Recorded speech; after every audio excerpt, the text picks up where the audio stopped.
साहब, बहुत बहुत धन्यवाद आपका। एक बार जोर से बोलेंगे, भारत माता की जय, भारत माता की जय। दोस्तों,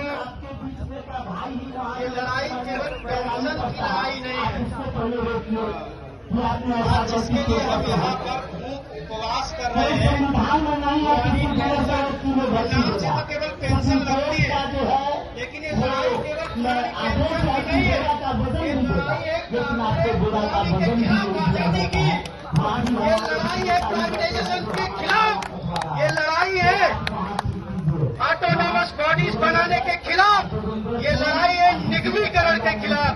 और पेंशन, ये जो नई पेंशन शुरू की गई है, न्यू पेंशन स्कीम, ये प्राइवेटाइजेशन के खिलाफ लड़ाई है।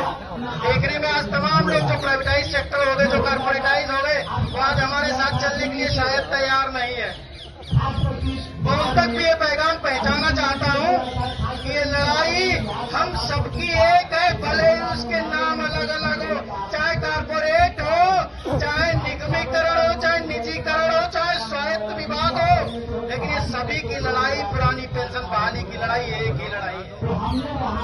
आज रेलवे के भी तमाम सेक्टर प्राइवेट हो रहे हैं, तमाम रेलवे की जो मैन्युफैक्चरिंग जो यूनिट्स थी, उनको भी कॉर्पोरेट किया जा रहा है, प्राइवेट किया जा रहा है। पेंशन, जो लोग नौकरियों में आ गए, उनकी पेंशन को प्राइवेट कर दिया गया। पिछले 10 साल से हम लोग जिस चिंगारी को जला रहे हैं, मुझे आज हैरत होती है, मुझे कहने में कोई गुरेज नहीं कि केंद्रीय कर्मचारियों के हक की आवाज उठाने में आज तक रेलवे, ऑर्डिनेंस ऑफ पोस्टल के अलावा तीसरा कोई डिपार्टमेंट, चौथा कोई डिपार्टमेंट नहीं हुआ करता। और आज भी यहाँ अगर मैं बैठा, जितने लोग बैठे हैं वो देखेंगे, उनमें आज भी सबसे ऊपर रेलवे है। और दूसरे नंबर पे अगर कोई आता है तो ऑर्डिनेंस आता है, और तीसरे नंबर पर पोस्टल आता था। लेकिन हम सब जानते हैं कि पोस्टल की स्थिति आजकल क्या हो गई। कितने सरकारी कर्मचारी बचे, या तो आउटसोर्स हो गए या फिर प्राइवेट हो गए। हमारी लड़ाई तो धीरे धीरे लड़ने वाले जब लोग ही नहीं रहेंगे तो लड़ाई मजबूत कहाँ से होगी। आज एल पाठक साहब यहाँ पर मौजूद हैं, हमारे जो JFROTS की स्टैंडिंग कमेटी के मेंबर हैं, वो भी। पाठक जी से मैं कहना चाहूंगा कि जिस तरह से 3 विभागों ने, इस केंद्रीय विभागों ने इस लड़ाई को मजबूत किया है, आज दिल्ली के हर विभाग से आपके साथ कर्मचारी, चाहे वो दिल्ली सरकार के हो, चाहे केंद्र सरकार के हो, आपके साथ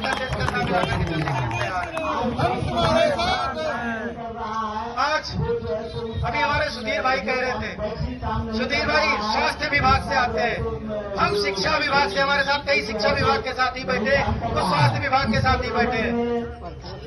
पुरानी पेंशन बहाली के लिए अगर joint forum for restoration of old pension scheme अगर हड़ताल का ऐलान करेगा आने वाले दिनों में, तो शिक्षा और स्वास्थ्य आपके साथ साथ चलने के लिए तैयार है। लेकिन मुद्दा ये है कि आज भी हिंदुस्तान के केंद्रीय कर्मचारियों में से 80% जो ताकत है वो केवल रेल के पास है, और 20% में सारे कर्मचारी हैं, जितने भी कर्मचारी डिपार्टमेंट हैं। लेकिन आप अगर आगे चलोगे तो दिल्ली में जितने भी सेंट्रल गवर्नमेंट ऑफिसर्स हैं, सबको जोड़ के लाएंगे, दिल्ली का शिक्षा और स्वास्थ्य एक साथ उतारेंगे, हर जगह बंदी हो जाएगी, हर जगह तालाबंदी होगी। पुरानी पेंशन तब तक बहाल नहीं होगी जब तक कलमबंद हड़ताल न हो जाए।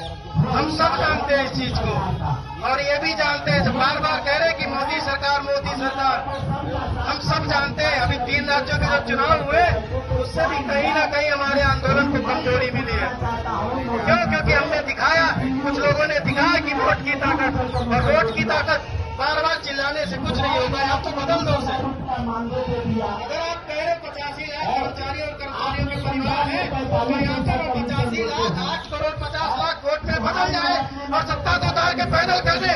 नहीं तो 2024 हो चाहे 2029 आए, जो भी सत्ता में सरकार होगी, उसी के जबड़ों से पुरानी पेंशन छीन के निकालनी होगी।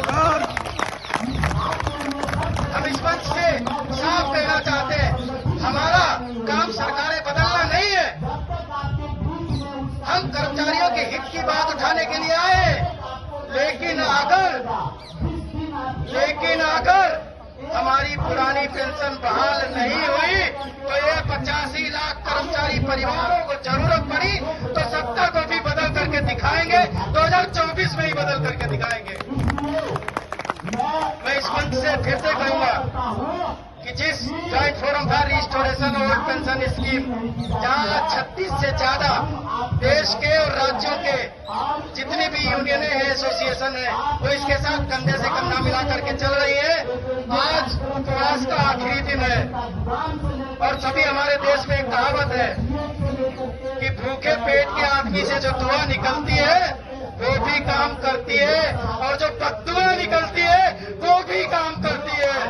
तो मोदी जी तक ये संदेश को, जितने भी हमारे मीडिया के साथी हैं, हम उनके माध्यम से इस संदेश को मोदी जी तक पहुंचाना चाहेंगे कि 4 दिन से लगातार हंगर स्ट्राइक पे बैठे, हंगर फास्ट पे बैठे इन सभी भाइयों और बहनों के दिल से यही दुआ निकलती है कि 2024 से पहले, लोकसभा चुनाव 2024 से पहले पुरानी पेंशन बहाल कर दो, नहीं तो लोकसभा के चुनाव में ऐसा उलटफेर होगा, आपको समझ में नहीं आएगा आया किधर से